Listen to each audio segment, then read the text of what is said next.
શ્રી અયોધ્યાકાંડ સર્ગ 62।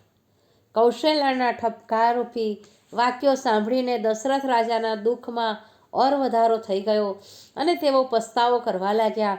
છતાં પણ તેમણે કૌશલ્યાને કહ્યું, હે દેવી, તું તો અતિ દયાળુ છે, દુશ્મનને પણ પ્રેમથી આવકારે તેવી છે, તારે મારા પર આવો ક્રોધ કરવો યોગ્ય નથી।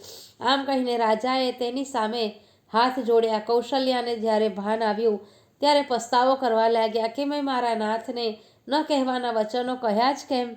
મારા મોંમાંથી આવા વચનો નીકળ્યા કઈ રીતે?